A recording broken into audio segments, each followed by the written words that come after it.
Hello dear students. बच्चों, हम लोग केमिकल काइनेटिक चैप्टर शुरू कर चुके हैं और इसका आपको 2 या 3 वीडियो मिल भी चुका होगा।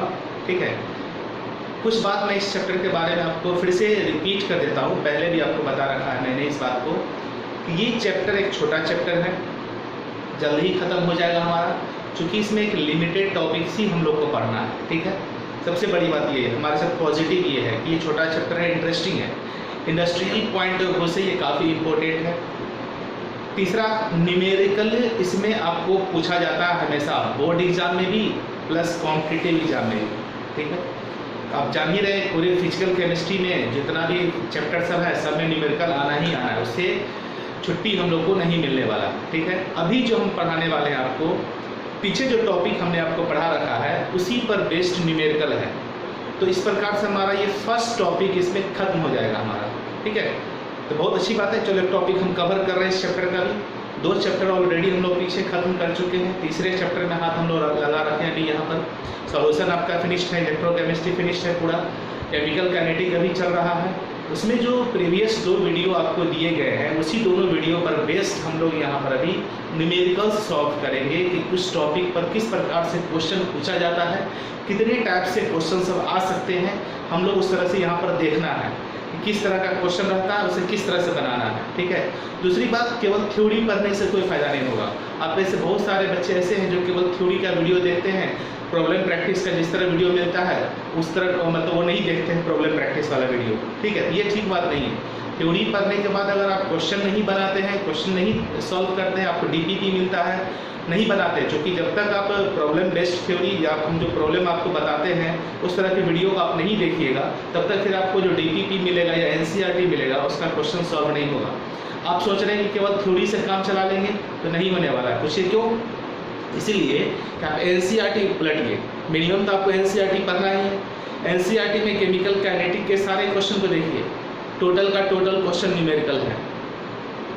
तो सीधी सी बात आप खुद सोच कर देखिए कि जब एनसीईआरटी है ना पूरे के पूरे क्वेश्चन केमिकल काइनेटिक्स में न्यूमेरिकल्स को भरे हुआ है, अब किस प्रकार से फिर उम्मीद करते हैं कि एग्जामिनेशन में हमसे थ्योरी पूछा जाए? बात को समझे क्या बोल रहे हैं इसको? ठीक है, तो चूंकि ये न्यूमेरिकल बेस्ड टॉपिक है तो न्यूमेरिकल ही ना पूछेगा इससे, इसलिए न्यूमेरिकल बहुत इंपॉर्टेंट होता है। क्लियर है? चलिए, हम लोग यहाँ पर क्या करेंगे अभी, प्रीवियस जो रेट ऑफ रिएक्शन मैंने आपको पढ़ाया था, रेट ऑफ रिएक्शन, उस पर बेस्ड कुछ न्यूमेरिकल अभी हम लोग सॉल्व करेंगे। ठीक है, चलिए, तो सबसे फर्स्ट हम लोग न्यूमेरिकल स्टार्ट करते हैं। हम क्वेश्चन लिखते हैं बोर्ड पर। तो बच्चों देखिए, बोर्ड पर मैंने एक क्वेश्चन अभी लिखा है, कहीं इस चैप्टर का पहला न्यूमेरिकल भगवान से बनाइए कि आपका न्यूमेरिकल पोर्शन अच्छा हो सके, स्ट्रॉन्ग हो सके। सबसे पहला क्वेश्चन इस चैप्टर का है। हर चैप्टर जब स्टार्ट होता है ना बाबू, ये मैं आपको क्लासरूम में भी बताता था, हर चैप्टर स्टार्ट होता है तो बच्चे के माइंड में, ब्रेन में, हार्ट में कहो एक नया एनर्जी, नया जोश भर जाता है। लेकिन धीरे धीरे धीरे आगे बढ़ते बढ़ते सारा जोश, सारा एनर्जी डिस्चार्ज हो जाता है। वो एनर्जी आपको डिस्चार्ज नहीं होने देना है, मेंटेन करके रखना होगा। ठीक है, नहीं एनर्जी मेंटेन इसलिए रह पाता है कि आप रेगुलरली या तो वीडियो नहीं देखते हैं, रेगुलर क्लास अटेंड नहीं करते हैं, प्रीवियस वाले सारे चीज़ को भूल चुके रहिएगा, बेसिक चीज़ को, सीधी सी बात है, दिक्कत होगी। तो आपको क्या करना है, यहाँ न्यूमेरिकल वाले सवाल को यानी सवाल को सॉल्व करने से पहले जो पीछे थ्योरी पढ़ाया गया है, वीडियो जो मिला आपको इस चैप्टर का, डेफिनेटली उसको अच्छे ढंग से उसका नोट्स तैयार कर लीजिए आप। ठीक है, चलिए, सबसे पहला और सबसे आसान क्वेश्चन हम शुरू करते हैं। धीरे धीरे धीरे क्वेश्चन के लेवल को हम बढ़ाने की कोशिश करेंगे। चलिए समझिए, फॉर ए रिएक्शन, वो एक रिएक्शन है, जो रिएक्शन यहाँ दिया हुआ है H2 + I2 रिएक्शन करके 2HI बनाता है। ठीक है, द ROD यहाँ not means rod, ROD means rate of disappearance. एक बड़ा सा वर्ड है, चूंकि पूरे इस केमिस्ट्री में रेट ऑफ डिसअपियरेंस बार बार लिखने को मिलेगा, इसलिए हम लोगों ने क्या किया है, इसका एक शॉर्ट फॉर्म निकाल रखा है। ठीक है, आपको याद रखना है ROD का मतलब है ना, rate of disappearance of H2। Disappear हो रहा है मतलब रिएक्टेंट की बात कर रहा है यहाँ पर। H2 के डिसअपियर होने का रेट 10⁻⁴ m पर सेकेंड। m यहाँ पर क्या है, मोल पर लीटर। मोलरिटी के लिए हम लोग कैपिटल M से दर्शाते हैं। मोल पर लीटर लिखेंगे या केवल हम लोग क्या लिख सकते हैं मोलर या एम लिख दीजिए, मोल पर लीटर पर सेकेंड। इस यूनिट देखो, इसके सारे सवाल में ना पूरे चैप्टर की बात कर रहे हैं, जो भी क्वेश्चन बनेगा उसमें यूनिट का बहुत इंपॉर्टेंट होने वाला है, बहुत इंपॉर्टेंट रोल है, वाइटल रोल है यूनिट का। यूनिट की मदद से हम लोग कई सवाल जो है जेईई मेंस का, मेडिकल का सॉल्व कर लेते हैं। धीरे धीरे देखते चलिए कैसे कैसे आएगा आपको कि यूनिट से सवाल कैसे सॉल्व होगा। तो यूनिट बहुत इंपॉर्टेंट है, ठीक है। मोल पर लीटर पर सेकेंड, ये क्या दिया हुआ है, H2 के डिसअपीयरेंस होने का रेट। क्या पूछा आपसे, फाइंड द ROF यानी रेट ऑफ फॉर्मेशन, या ROA रेट ऑफ अपीयरेंस भी लिखते हैं हम लोग, इसका HI फॉर्मेशन, फॉर्म कौन रहा है HI का, HI के फॉर्मेशन का रेट पूछ रहा है। अब देखो इस सवाल को हम दो तरीके से बना सकते हैं, एक तो लॉजिकली सोच सकते हैं, आप लॉजिकली सोचिए उससे बन जाएगा, बात को समझ रहे नहीं आप क्या बोल रहे हैं सब, ठीक है। और दूसरा जो है आप इसको न्यूमेरिकल जो मैंने आपको पीछे पढ़ाया था थ्योरी में, उसकी मदद से बना सकते हैं, ठीक है। अगर कंपटीशन का एग्जाम देना है हमें, तो क्या इसको हम पूरे कहानी की तरह लिखेंगे तो बहुत टाइम लग जाएगा, कंपटीशन में फेल कर गए तब तो। वहाँ पर हम लोग क्या करते हैं, लॉजिक लगा के सोचते हैं, लॉजिकली सोचते हैं, ठीक है।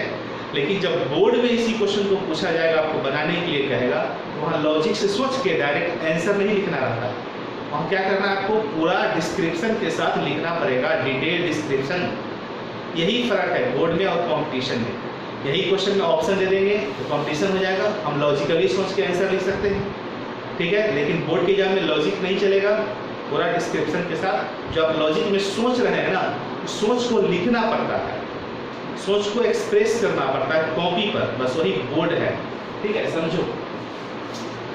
तो इस तरह के सवाल को सॉल्व करने के लिए सबसे पहले क्या करना चाहिए हमें, रेट ऑफ रिएक्शन का एक्सप्रेशन लिख लीजिए, ठीक है। तो पहले लॉजिकली जरा इस क्वेश्चन को सोचिए, हम कैसे बना सकते हैं, सोचो।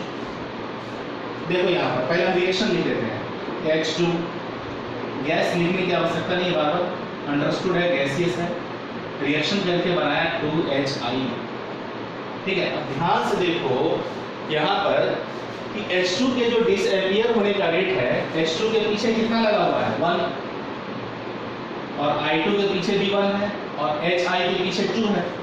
अब यहाँ से देखिए आपका लॉजिक तैयार हो जाएगा। H2 का अगर 1 मोल कंजम्प होता है तो HI का 2 मोल बनता है, ठीक है। क्या मतलब निकला, H2 के डिसअपीयर होने के रेट से इसके फॉर्मेशन का रेट डबल है ना। इसके जो डिसअपीयर होने का रेट है उससे इसके फॉर्मेशन का रेट डबल है। देखो डायरेक्ट आंसर आ गया ना हमारा, यहाँ पर बात तो समझ रहे हैं आप क्या बोल रहे हैं, सो क्लियर है, नहीं समझना है। यानी इसका जो रेट ऑफ डिसअपीयरेंस होगा उसको हम डबल कर देंगे, इसका रेट ऑफ फॉर्मेशन निकल जाएगा। यानी ऐसा नहीं करना है, देखो क्या बोल रहे हैं, सो इसका जो रेट ऑफ डिसअपीयरेंस है, रेट ऑफ डिसअपीयरेंस उसको हम दोगुना कर दें, इसका क्या निकल जाएगा, रेट ऑफ फॉर्मेशन। अब ऐसा नहीं करना है कि HI है तो 2 को यहाँ जाकर डिवाइड कर देंगे, ये गलत है। बात को सोचिए, लॉजिकली सोचने की कोशिश करिए। H2 के डिसअपीयर होने का रेट जितना है, इसके बनने का रेट उससे डबल है। H2 के डिसअपीयर होने का रेट यहाँ दिया हुआ है, इसको दोगुना कर देंगे, इसके फॉर्मेशन का रेट निकल जाएगा, डायरेक्ट आंसर आ गया। क्लियर है ना, बात समझ गए। सीधे डबल कर देना इस वैल्यू को, इसका फॉर्मेशन का रेट फाइंड हो जाएगा, ठीक है। चलिए अब इसको हम बनाते हैं। इस रिएक्शन के लिए अगर हम रेट ऑफ रिएक्शन लिखेंगे, रेट ऑफ रिएक्शन को क्या बोलते हैं, ROR, minus dH2 by dt equal to 1 को तो लिखना नहीं रहता है, minus di2 by dt equal to, यहाँ 2 को लिखना पड़ेगा, 1/2 dH2 dHI bye dt। Clear है, ये रेट ऑफ रिएक्शन का मैंने एक्सप्रेशन लिखा। अब इस तीनों का हम अलग अलग लिखते हैं। देखो यहाँ पर rate of disappearance of H2, जब हम रिएक्टेंट का प्रोडक्ट का इंडिविजुअल डिसअपियरेंस या अपीयरेंस लिखेंगे तो वैसी स्थिति में हमको स्टोइकियोमेट्रिक कोएफिशिएंट का कोई काम नहीं है। ROD ऑफ H2 डायरेक्ट ये लिखाएगा, तो change in concentration by time interval, फिर rate of disappearance of I2 equal to change in concentration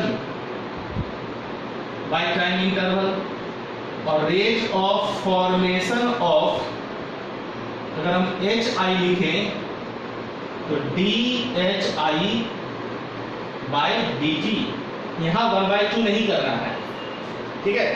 तो क्वेश्चन में हमको तो यही पूछ रहा है, क्वेश्चन में यही नाम से पूछ रहा है, पढ़ो क्वेश्चन ध्यान से।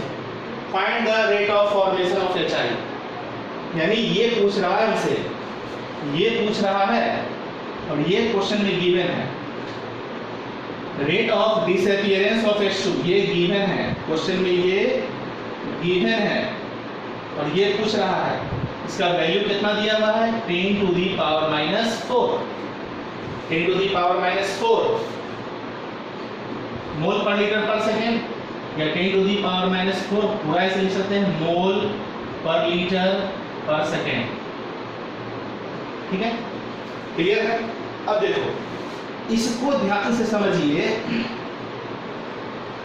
हमसे इतना पूछा गया है, केवल ये चीज देखो तो इसमें कहां पर लिखा हुआ है, यहां लिखा हुआ है ये चीज, यानी इतना हमसे पूछ रहा है, और ये हमारा दिया हुआ है, इस 2 को इधर ले आइए, ये निकल जाएगा, यानी इस इक्वेशन से हम लिख सकते हैं ना कि rate of formation of HI जो होगा, rate of formation of HI जो कि हमारा यहाँ पर DHI बाय DT है, ये बराबर किसके होगा, सोचिए, ये जो है ये इतना की बात कर रही है, ये किसके बराबर होगा, सोचो ये किसके बराबर होगा। सो इस 2 को इधर ले आइएगा, इस 2 को इधर ले आएंगे, इसके मल्टीपल में हो जाएगा वो, हम क्या लिख सकते हैं इसके जगह पर 2 into minus D H2 by dt, ये तो लिख सकते हैं हम लोग वहां पर, क्लियर है।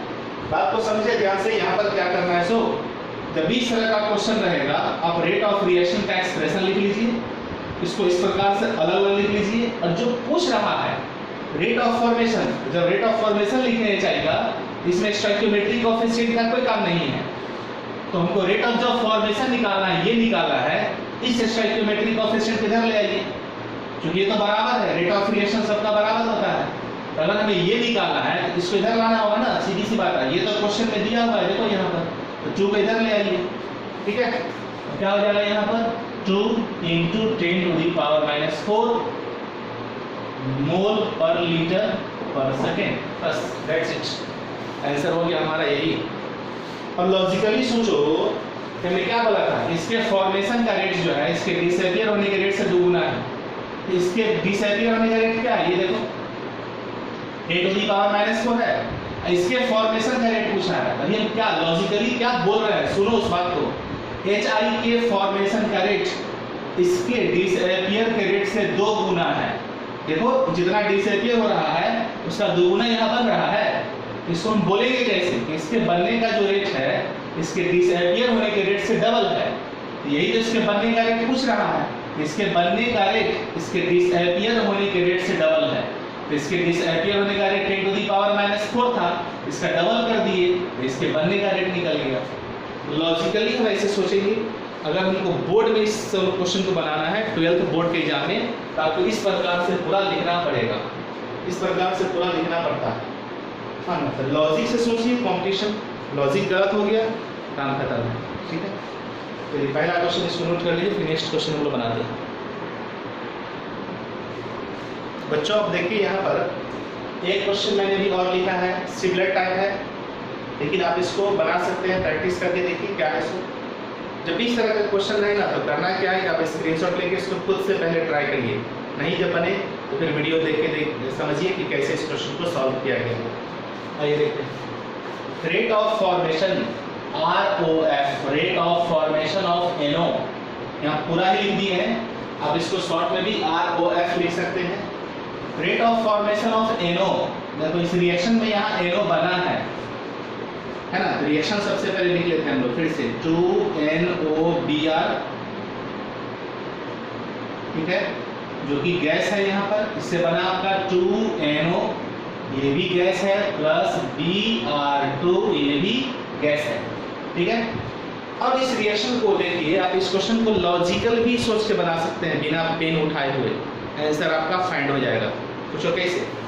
देखो, इसके डिसअपियर होने का रेट और इसके फॉर्मेशन का रेट दोनों इक्वल है। पूछो कैसे?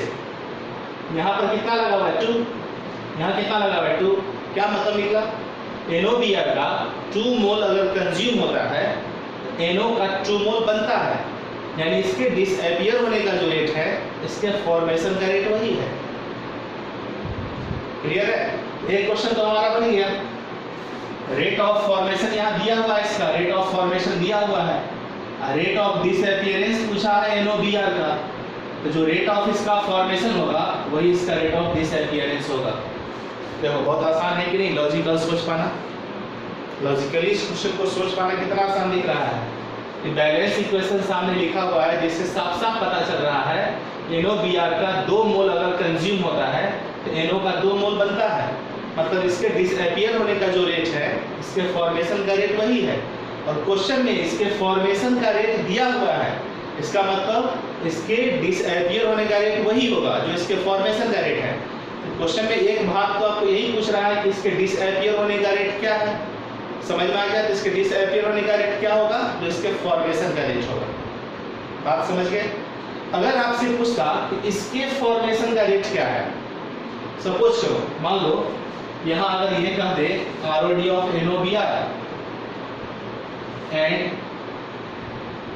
ROD of NOBr, ROD of O2 and ROR, तीनों, चलो इसमें क्वेश्चन हम एक भाग और जोड़ दिए, सॉरी ROF होगा, यहाँ ROF होगा, ठीक है, क्योंकि ये O2 नहीं है, O2 नहीं, Br2 है ना, वो गलती से लिखा गया O2, ठीक है, Br2 समझना है। इसके फॉर्मेशन का रेट क्या होगा? Br2 के फॉर्मेशन का रेट क्या होगा? सोचो, उससे सोचो Br2 के फॉर्मेशन का रेट क्या होगा? इसके जो फॉर्मेशन का रेट है, यहाँ 2 अगर इसका बन रहा है तो ब्रोमीन का 1 बन रहा है। बात को समझे ध्यान से, NO का 2 मोल अगर बनता है तो Br का 1 मोल बनता है, मतलब इसके जो बनने का रेट होगा उसका आधा रेट होगा इसके बनने का, ठीक है। तो इसके बनने का रेट तो क्वेश्चन में दिया हुआ है, देखो यहाँ पर है ना, इसका हाफ कर देंगे इसके बनने का रेट निकल जाएगा ना। बात समझ रहे हैं यहाँ पर? नहीं समझे? इसके जो फॉर्मेशन का रेट है उसका हाफ है इसके फॉर्मेशन का रेट, मतलब क्या हो गया? इसके जो फॉर्मेशन का रेट होगा उसका हम हाफ कर देंगे, इसके फॉर्मेशन का रेट निकल जाएगा। खुद सोचिए, लॉजिकली सोच के देखो, इसका 2 मोल अगर बनता है तो इसका 1 मोल बनता है, मतलब इसका जो फॉर्मेशन का रेट है उसके आधे रेट से ये बन रहा है। बात समझ रहे ना? तो क्या मतलब इसके जो फॉर्मेशन का रेट होगा इसका आधा हो जाएगा, तो इसके फॉर्मेशन का रेट फाइंड हो जाएगा। हम लॉजिकली 2 क्वेश्चन इस प्रकार बना लिए, इसके फॉर्मेशन का रेट, इसके फॉर्मेशन का रेट, इसके डिसअपियरेंस का रेट, सॉरी फॉर्मेशन बोल देते हैं, इसके फॉर्मेशन का रेट और इसके डिसअपियर होने का रेट इक्वल होगा। इसके फॉर्मेशन का रेट दिया हुआ है, इसके डिसअपियर होने का रेट वही रह जाएगा जो क्वेश्चन में गिवन है। इसके फॉर्मेशन का रेट दिया हुआ है क्वेश्चन में यहाँ, इसके फॉर्मेशन का रेट क्या होगा? अब देख रहे हैं इसका 2 मोल बनता है, इसका 1 मोल बनता है, मतलब इसके जो फॉर्मेशन का रेट होगा उससे आधा है इसके फॉर्मेशन का रेट, तो इसके फॉर्मेशन के रेट का हाफ कर दीजिए, ये निकल जाएगा हमारा। अब रेट ऑफ रिएक्शन, तो उसका एक्सप्रेशन लिखेंगे ना यहाँ पर, देखो तो चलो ये तो लॉजिकली हम सोच लिया, पूरा देखो बनाते हैं। Rate of disappearance of NOBr क्या हो जाएगा? Minus D NOBr by dt, फिर rate of formation of NO क्या हो जाएगा? D NO बाई dt, फिर rate of formation of Br2 dr2/dt। बात को समझे? ये तो जो रिएक्टेंट है, जो प्रोडक्ट है, उसका रेट ऑफ डिसअपियरेंस और रेट ऑफ फॉर्मेशन लिख दिए, ठीक है। अब हम यहाँ रेट ऑफ रिएक्शन अगर लिखेंगे, rate of reaction ROR, rate of reaction, तो रेट ऑफ डिसअपियरेंस और रेट ऑफ फॉर्मेशन में स्टोइकियोमेट्रिक कोएफिशिएंट का कोई काम नहीं है, लेकिन रेट ऑफ रिएक्शन जब लिखेंगे वहाँ क्या करते हैं लोग, स्टोइकियोमेट्रिक कोएफिशिएंट से डिवाइड, क्या लिखेंगे, -1/2 dNOBR/dt इक्वल टू, यहाँ स्टोइकियोमेट्रिक कोएफिशिएंट 2 है, 2 से वहाँ डिवाइड कर दिए, क्योंकि रिएक्टेंट का इसलिए माइनस साइन लगाए हुए हैं, प्रोडक्ट में माइनस साइन नहीं लगाना है। 1/2 dNO/dt जो इक्वल हो जाएगा dBr2/dt, ठीक है। इस एक्सप्रेशन में कोई दिक्कत आपको नहीं है?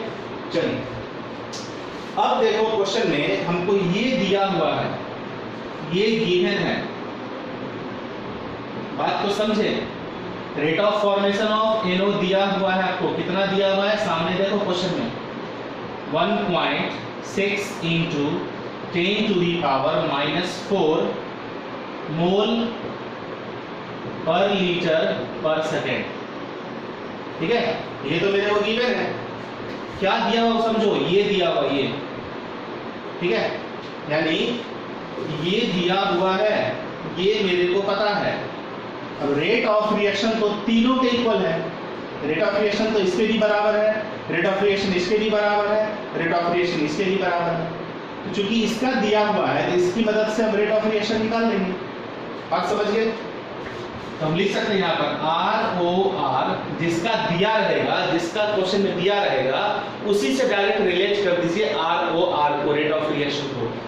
ROR इक्वल टू ये लिख दें हम 1/2 dNO/dt। dNO/dt का वैल्यू कितना है देखो, तो बैठा दीजिए, 1/2 इंटू dNO/dt का वैल्यू कितना है, 1.6 × 10⁻⁻4। सॉल्व करिएगा तो 0.8 × 10⁻⁻4 मोल पर लीटर पर सेकेंड, ठीक है, बात समझ गए। अब देखो, अब से क्या पूछा है, ये पूछ रहा है, आपसे ये पूछ रहा है क्या होगा, ये भी पूछा है क्या होगा, है ना, दोनों पूछा है। चलो तो हमारा ROD ऑफ NOBR लिखते हैं, ROD ऑफ NOBR, ठीक है। ये पूछा आपसे तो क्या हो गया यहाँ पर देखो, -dNOBR/dt equal to what, -dNOBR/dt, 2 को उधर ले जाए, यहाँ ये 2 उधर ले जाएंगे, अगर इस दोनों को रिलेट करो, ठीक है, इसको और इसको, क्योंकि क्वेश्चन में ये दिया हुआ है और ये पूछा है, ये दिया हुआ, ये पूछा है, ये पूछा है, तो इसमें केवल ये जो है ना, ये पूछा है, 2 नहीं, 2 ऊपर जाएगा, क्या लिखे देखो, rate of disappearance of NOBR, ये क्वेश्चन में पूछा है।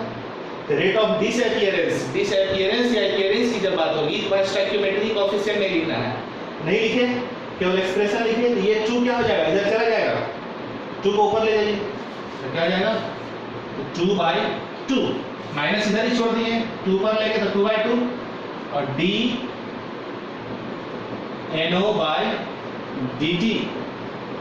2/2 तो कैंसिल हो गया, ये तो कैंसिल हो गया ना हमारा, तो dNO/dt क्वेश्चन में कितना दिया हुआ है देखो, 1.6 × 10⁻⁻4 मोल पर लीटर पर सेकेंड।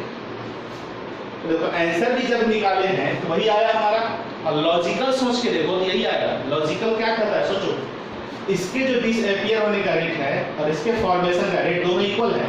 अगर ये 2 मोल कंज्यूम होता है तो 2 मोल बनता है, मतलब इसके डिसअपियर और इसके फॉर्मेशन का रेट इक्वल है। इसके फॉर्मेशन का रेट क्या था, 1.6 × 10⁻⁻4, तो इसके डिसअपियर होने का रेट भी यही होगा, वही तो यहाँ पर आया है देखो। तो जब हम बोर्ड का एग्जाम देंगे ठीक है। तो उस प्रकार इससे हमको पूरा लिखना पड़ेगा इस तरह से। लेकिन जब कॉम्पिटिटिव एग्जाम दे रहे हैं तो इतना लिखने से आपको बचना होगा इससे लिखने से। क्या करना है, हमको लॉजिकली सोचना है, ठीक है। अब इसके फॉर्मेशन का देखो, रेट ऑफ फॉर्मेशन ऑफ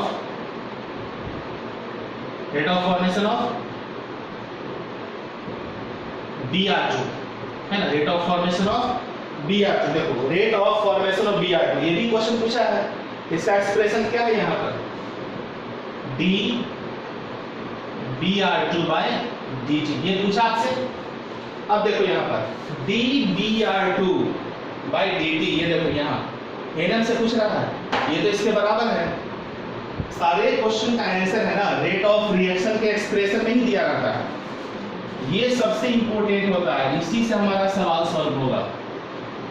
क्या पूछा है, ठीक है, वो लिखना है और दाएं जो है ना स्टोइकियोमेट्रिक कोएफिशिएंट उसको क्रॉस मल्टीप्लाई करते रहना है। बस इसी से सवाल हमारा पूरे सॉल्व हो जा रहा है, ठीक है।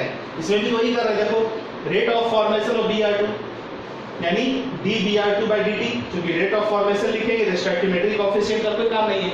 वैसे भी इस ब्रोमीन में कोई स्टोइकियोमेट्रिक कोएफिशिएंट लगा हुआ भी नहीं है, हमको ये पूछा गया। इसका मतलब ये देखो दोनों सेम चीज लिखा हुआ है, तो ये इसके बराबर है, इसको यहाँ बराबर लिख दीजिए 1/2 into dNO by dt, 1/2 dNO by dt। तो dNO by dt कितना दिया, देखो dNO by dt का वैल्यू गिवन है क्वेश्चन में 1.6 into 10 to the power minus 4, ये भी आ गया 0.8 into 10 to the power minus 4 mole पर लीटर पर सेकेंड। तो अब देखिए बड़ा इंटरेस्टिंग चीज है यहाँ पर कि रेट ऑफ रिएक्शन जो आया है ना, rate of reaction, rate of formation of BR2 संयोग से वही है ना। यानी जो इस क्वेश्चन में रेट ऑफ फॉर्मेशन जो हम निकाले, rate of formation sorry rate of reaction जो निकाले हैं, ये केवल एक इंसिडेंस है कि rate of formation of BR2 भी वही वैल्यू आ गया है। तो ऐसा हो सकता है कि रेट ऑफ रिएक्शन जो है वो बराबर हो किसी एक रिएक्टेंट या प्रोडक्ट के डिसएपीयर या फॉर्मेशन के रेट के, इसमें कोई बड़ी बात नहीं है, ठीक है। तो ये समझ में आ गया क्या करना है। सो बस यही इसमें बहादुरी है हम लोग को कि इसमें बनाना किस प्रकार से है, सोचना किस प्रकार से है, लॉजिकल सोच के सवाल बना सकते हैं। अब बोर्ड के लिए इस प्रकार से पूरा लिखना होगा, ठीक है। अगर आपको दिक्कत होती है पीछे जाइए, इस वीडियो को, इस क्वेश्चन को फिर से देखिए, समझ में आ जाएगा, ठीक है। तो इसको स्क्रीनशॉट ले लीजिए, नोट कर लीजिए, फिर रूम पर बैठ के देखिएगा। हम नेक्स्ट क्वेश्चन की तरफ बढ़ते हैं। चलो बच्चों देखिए, एक क्वेश्चन मैंने बोर्ड पर भी और लिखा है, इसका आधा पार्ट आपको खुद से सॉल्व करना है, ठीक है। हम आधा पार्ट इसको बना देते हैं, है ना, समझो। ये पूरा कहें तो पूरा बना देंगे, कोई बात नहीं, इसको देखते चलिए। सबसे पहले तो हम रिएक्शन को राइट डाउन कर लेते हैं। 2A + 3B क्या बनाता है 5C। काफी इंटरेस्टिंग क्वेश्चन है, देखो। अब इस क्वेश्चन में देखिए ध्यान से, इनिशियल कंसंट्रेशन ऑफ ए तो यहाँ पर रिएक्टेंट है, रे का इनिशियल कंसंट्रेशन 10 मोल पर लीटर दिया हुआ है, कंसंट्रेशन दिया हुआ है, एंड इट चेंजेस टू 5 मोल पर लीटर। यानी ये जो है जिसका इनिशियल कंसंट्रेशन 10 मोल पर लीटर था, वो चेंज होकर के 5 मोल पर लीटर हो गया। यानी पहले 10 था, अब 5 हो गया। सीधी सी बात है कि 5 मोल पर लीटर खर्च हुआ होगा, कितने टाइम में हुआ है 20 सेकेंड में। तो चेंज इन कंसंट्रेशन क्या होगा, इनिशियल क्या था 10, फाइनल क्या बचा 5, तो चेंजिंग कितना हुआ 5 का, कितने टाइम में 20 सेकेंड में। तो डिवाइड कर देंगे ना यही, ठीक है। तो देखो यहाँ पर हम ए का रेट ऑफ डिसअपीयरेंस निकाले, रेट ऑफ डिसअपीयरेंस ऑफ ए, ठीक है। तो क्या करेंगे माइनस dA बाय dt। तो जब रेट ऑफ डिसअपीयरेंस निकालना हो तो उसमें स्टोइकियोमेट्रिक कोएफिशिएंट का कोई काम नहीं है, तो माइनस क्या करेंगे हम लोग final concentration minus initial concentration by time interval delta T या dt, जो मान आप लिख सकते हैं, ठीक है। आगे बात समझ लें। चलो हम डेल्टा भी लिख सकते हैं, डी भी लिख सकते हैं, बात को समझिए ध्यान से। अब ये नहीं सोचना है कि सर यहाँ 20 सेकंड है तो बड़ा सा टाइम हो गया, ठीक है। हम डेल्टा में भी लिख सकते हैं, डी में भी लिख सकते हैं, इसका तो उससे फर्क नहीं पड़ रहा। है ना, बस केवल इंस्टेंटेनियस के लिए। और बड़े से मतलब एक बड़े से टाइम इंटरवल के लिए हम लोग सोचते हैं तो डेल्टा लगाते हैं, छोटे टाइम इंटरवल के लिए डी लगाते हैं, उससे कोई फर्क नहीं, डेल्टा डी दोनों में से जो मन आप लिख सकते हैं। ठीक है, चलो यहाँ बैठा है इसको निकल जाएगा हमारा ये क्या है बोलो, माइनस फाइनल कंसंट्रेशन तो 5 है, इनिशियल 10 था, टाइम लगा आपको 20 का, -5 माइनस माइनस प्लस 5, 5/20 यानी 1/4, 1/4 यानी 0.25 मोल पर लीटर। ठीक है, मोल पर लीटर पर सेकेंड, मोल पर लीटर पर सेकेंड, क्योंकि ये हमारा रेट है, रेट यहाँ मोल पर लीटर कंसंट्रेशन है, मोल पर लीटर पर सेकेंड रेट है। ठीक है, तो कौन सा क्वेश्चन हमारा बन गया, फर्स्ट क्वेश्चन सॉल्व हो गया, पहला क्वेश्चन बन गया। बात समझे कि नहीं समझे? चलो फर्स्ट क्वेश्चन सॉल्व हो गया। अब हम रेट ऑफ रिएक्शन निकालते हैं।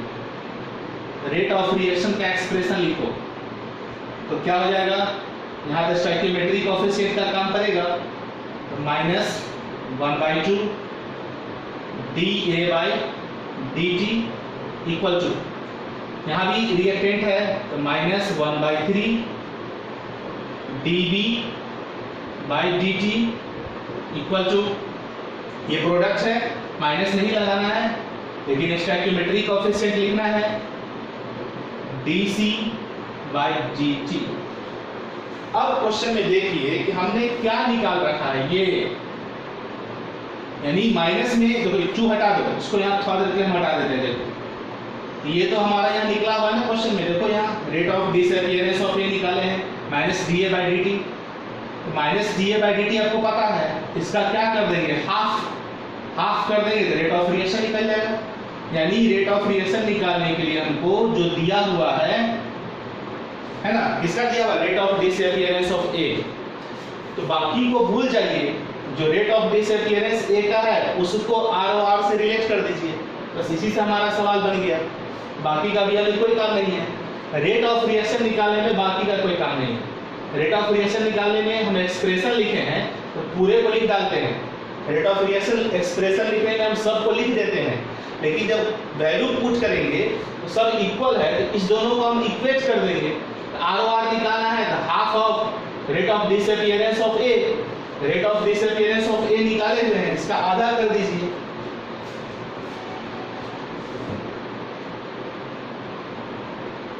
है ना। अब लिख सकते हैं दूसरा क्वेश्चन क्या था, ये नहीं था आपका ROR। सेकेंड क्वेश्चन क्या है, ROR, जो कितना हो जाएगा, -1/2 हाफ dA/dt,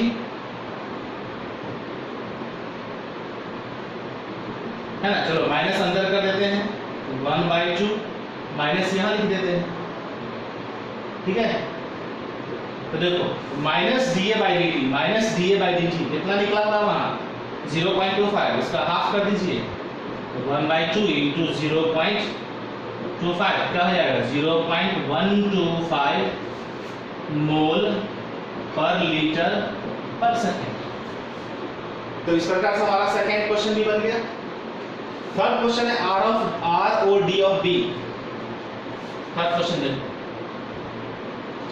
ROD यानी rate of disappearance of D, इसका एक्सप्रेशन लिखेंगे तो जैसे ही रेट ऑफ डिसअपीयरेंस का एक्सप्रेशन लिखेंगे इसमें स्टोइकियोमेट्रिक कोएफिशिएंट का काम नहीं होगा, तो -d dB/dt, माइनस में चूंकि ये रिएक्टेंट है डिसअपीयर हो रहा है तो माइनस लगाएंगे, ठीक है।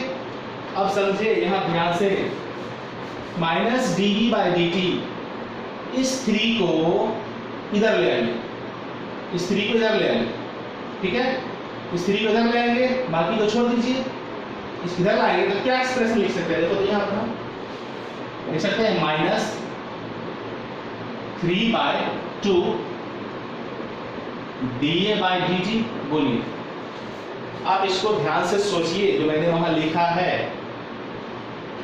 ये देखो -dB/dt, तो 1/3 बचा, 3 को इधर ले आएंगे, क्योंकि यही दिया हुआ है क्वेश्चन में, ये दिया हुआ है क्या, इसको निकालेंगे भी हम लोग, इस दिए गए डेटा की मदद से ROD ऑफ ए निकाल चुके हैं, तो हमको -dA/dt वहां दिया हुआ है, तो ऐसे करना है कि जो पूछ रहा है उसको जो दिया हुआ उससे रिलेट करना रहता है।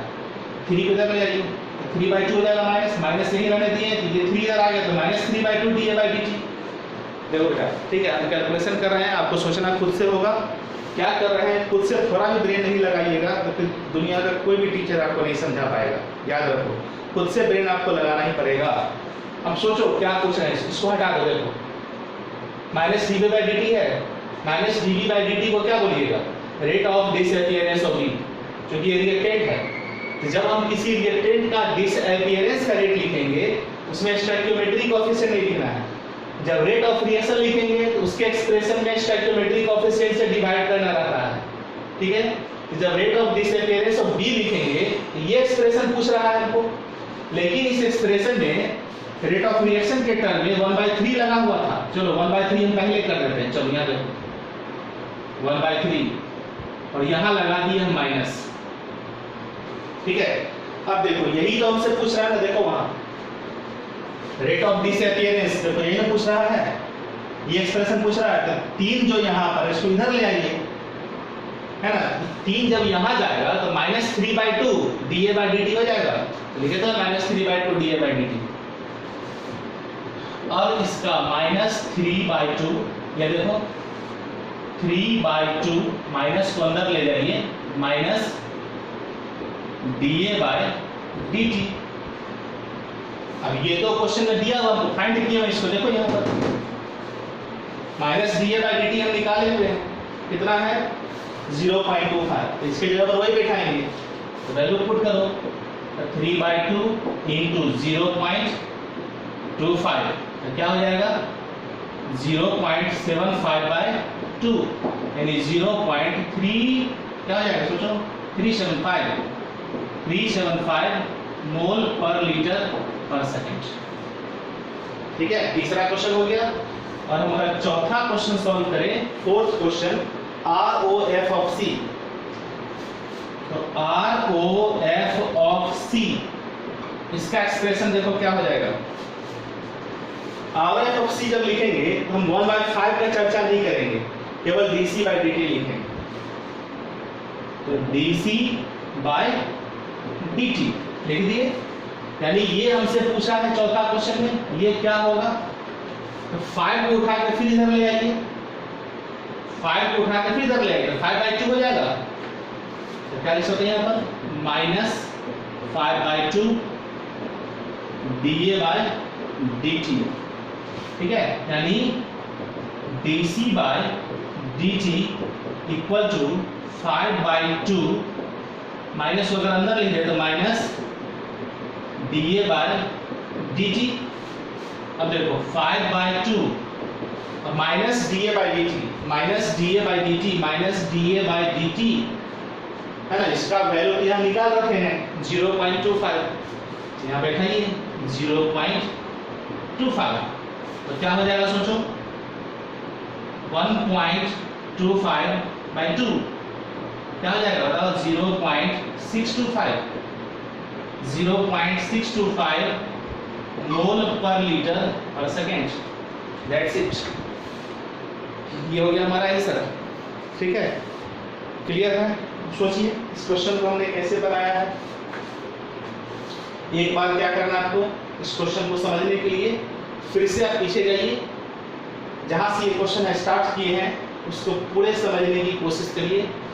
सबसे इम्पोर्टेंट इसमें ये है कि हमारे शब्द जो है, वर्ड्स जो हम इस्तेमाल करते हैं, क्या बोलते हैं, उसको ध्यान से पकड़ना और समझना। क्या पूछ रहा है ROD या ROR। जब ROR पूछेगा तब तो उसमें स्टोइकियोमेट्रिक कोएफिशिएंट का काम करेगा, लेकिन जब डिसअपियरेंस पूछेगा तो उसमें स्टोइकियोमेट्रिक कोएफिशिएंट नहीं लिखना उसके एक्सप्रेशन में। लेकिन अगर मान लो कि हमको ये पूछ दिया है तो इसके 3 को इधर लाना होगा, ये पूछेगा तो इसको 2 को उधर ले जाना होगा, ये पूछेगा तो इसके 5 को इधर लाना होगा, ये दिया रहता है तो 5 को इधर ले आते। मतलब जो दिया रहेगा, जो पूछेगा उसी को केवल हमको रिलेट करना है। रेट ऑफ रिएक्शन में तो हम पूरा एक्सप्रेशन लिखेंगे, ये हमारा एक्सप्रेशन है, जनरल तरीका है। सवाल बनाने के लिए बार बार सबको लिखने की आवश्यकता नहीं है। जितना जो दिया हुआ है उसको याद रखिए, यानी निकाल कर रखिए, और जो पूछ रहा है उसी को रिलेट करते रहिए। ठीक है, तो उसमें स्टोइकियोमेट्रिक कोएफिशिएंट का क्रॉस मल्टीप्लाई होते रहता है। देख रहे हैं आप यहाँ पर, उधर ले गए उधर ले गए। इसको समझने के लिए बाबू एक बार काम करिए, इसको फिर से इस क्वेश्चन को पीछे जाइए, देखिए, समझिए, ठीक है, फिर उसका आगे हम लोग बात करेंगे। क्लियर है? तो चलो इस वीडियो में अभी हम 3 ही क्वेश्चन सॉल्व किए हैं, ठीक है। नेक्स्ट वीडियो में फिर आपको 3-4 क्वेश्चन हम नए टाइप का और सॉल्व करेंगे। अब हम क्या करेंगे ना, बहुत बड़ा वीडियो जो बनाते हैं 1.5 घंटे का, 1.25 घंटे का, उसको क्या करें, थोड़ा सा छोटा कर देना। बच्चे सब कई सारे बोले सर बहुत लंबा वीडियो हो जाता है, नोट करने में समय लग जाता है, प्लस उतने वीडियो को देखने में बहुत टाइम लग जाता है, ठीक है। चलो ठीक है, कोई बात नहीं है, तो कर देते हैं, उसको थोड़ा सॉफ्ट कर दे रहे हैं, और क्या, कोई दिक्कत नहीं है। 2 वीडियो, एक वीडियो जब 2 वीडियो भेज देंगे डेली, इसमें क्या है, ठीक है। क्योंकि अगर हम छोटे छोटे वीडियो बनाएंगे तो बहुत टाइम लग जाएगा इस तरह हमको ख़त्म करने में। बात को समझ रहे हैं ना? क्या करना है हमको, चलो शॉर्ट वीडियो बनाएंगे तो होगा, कभी कभी हम 2 वीडियो भी सेंड कर देंगे, उससे कोई दिक्कत नहीं है, ठीक है। तो इस तरह से हमने अभी 3 क्वेश्चन सॉल्व किया। इस तीनों क्वेश्चन को आप अच्छे ढंग से देखिए। जस्ट इसके बाद मैं 3-4 क्वेश्चन और सॉल्व करूँगा, उसके वीडियो मैं आपको अलग से बना कर दूँगा, ठीक है। तब तक के लिए इस वीडियो को देखिए, इस वीडियो को नोट कर लीजिए पूरे को, इस सारे क्वेश्चन को, और इसको समझने की कोशिश करिए पीछे वाले वीडियो की मदद से, ठीक है। आप मेहनत नहीं करिएगा तो रिजल्ट नहीं होगा। एनसीईआरटी हमको पूरा बनाना है, previous year question bank solve करना है। अगर आप प्रीवियस ईयर क्वेश्चन बैंक और एनसीईआरटी अपने मन से, अपने से, बिना किसी हेल्प से, बिना किसी सॉल्यूशन की मदद से देखते हैं, कोई सॉल्यूशन नहीं देखते हैं, खुद से सारे क्वेश्चन को एनसीईआरटी का, डीपीपी का, प्रीवियस ईयर क्वेश्चन बैंक का अगर सॉल्व कर लेते हैं तो समझिए आपका आईआईटी मेंस नीट सब कंप्लीट हो जाएगा 100% गारंटी के साथ। बशर्ते आपको विदाउट एनी हेल्प, ऐसा ना हो कि एनसीईआरटी का सवाल बना रहा है उसके सॉल्यूशन को देख रहे हैं, डीपीपी बना रहे हैं सॉल्यूशन देख रहे हैं, प्रीवियस ईयर क्वेश्चन बना रहे हैं उसका सॉल्यूशन देख रहे हैं, तब तो नहीं होगा सब, तब तो सॉल्यूशन से नहीं होगा। सॉल्यूशन से तत्कालिक तो आप इंस्टेंटेनियस वहाँ पर सीख लेते, अच्छा ऐसे बनाना है, लेकिन खुद से तो नहीं सीख पाए ना। जब तक खुद से नहीं बनाइएगा तब तक आईआईटी मेंस मेडिकल नहीं होगा, ठीक है। बात को समझे, इसलिए मेहनत करना है, खूब जम के मेहनत करना है। Okay, thank you, have a nice day.